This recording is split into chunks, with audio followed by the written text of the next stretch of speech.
Session 51 of Unit 5 of Industrial Relations and Labour Legislation of 6th semester BBA of Mangalore University. Type of welfare services: intramural and extramural. Welfare services may be broadly classified into two categories. First is intramural and second is extramural activities.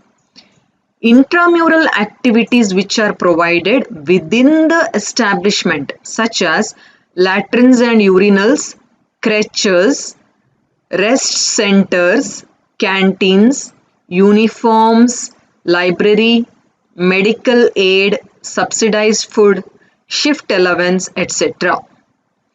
Extramural activities which are undertaken outside the establishment, such as family planning, child welfare, cooperative stores, credit societies, vocational guidance, holiday homes, leave travel facilities, transport to and from the place of work, fair price shops, interest-free loans, etc. Employee welfare work may also be divided into two categories: statutory and voluntary. Statutory welfare work comprising the legal provisions in various pieces of labor legislation. Voluntary welfare work includes those activities which are undertaken by the employers for their workers voluntarily. Many employers offer the different welfare amenities voluntary. They are education. The Indian Industrial Commission 1980 and the Royal Commission on Labour stressed the need for workers' education. In 1957, the Government of India formulated an All India Scheme of Workers' Education. The Central Board of Workers' Education was constituted to administer the scheme. The program of workers' education operates in three tiers.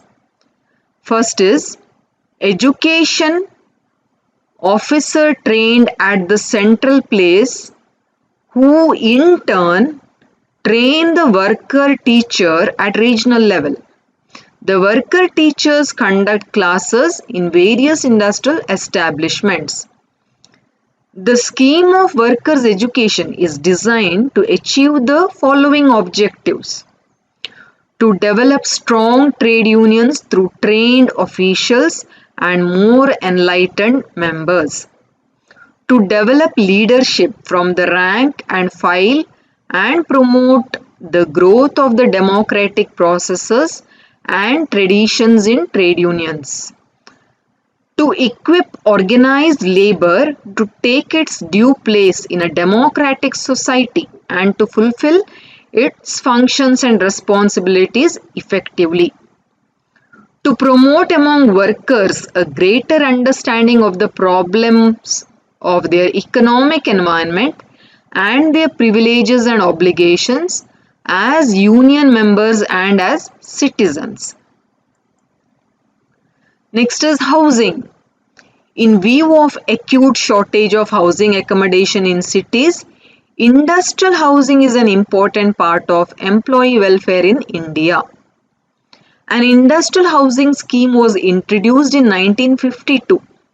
Under this scheme, the central government provides loans, subsidies for the construction of houses for the industrial workers.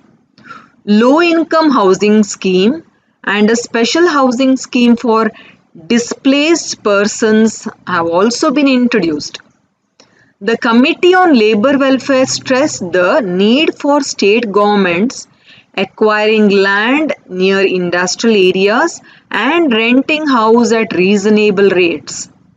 The National Commission on Labour recommended that the government should take the major responsibility for housing. Fiscal and monetary incentives should also be provided. Transportation. The Committee on Labour Welfare 1969 recommended the provision of transport facilities to workers so that they can reach the workplace punctually and comfortably. Most employees have, however, recognized the workers' need for transport services and therefore responded favorably by providing company-owned vehicles to workers in major industrial centers, especially in the private sector. They have also introduced innovative financing schemes in recent times, enabling the workers to buy their own bicycles, scooters, motorcycles, etc. Recreation. Though there is no statutory stipulation in this area, progressive employers both in the public and private sectors like Tata's, Hindustan Lever Limited, Air India, BHEL, Infosys Technologies, Cadbury, etc. have consciously offered facilities for recreation, sports and cultural activities. In addition to holiday packages, anniversary and birthday gifts, games and competitions, food courts, basketball courts, tennis, golf, billiards, jogging tracks, beauty centers, spacious gyms are found in most software companies such as Infosys, Wipro, all in the India. Other facilities. These are basically intended to improve the comfort level of workers while at work and include the following: canteen, restrooms and lunchroom. Canteens established inside factories offer subsidized rates. In modern organizations, food courts offering a variety of continental and intercontinental cuisine have become quite popular. Washing facilities, medical aid, leave travel concessions. Most factories have first aid facilities to take care of minor injuries. Reimbursement of medical expenses actually incurred is also provided. Consumer cooperative stores. The Indian Labour Conference in 1963 recommended the setting up of consumer cooperative stores in all industrial establishments, including plantation and mines, employing 300 or more workers. The employer is expected to extend help in the form of share capital, working capital, and loan at concessional rates. Reference.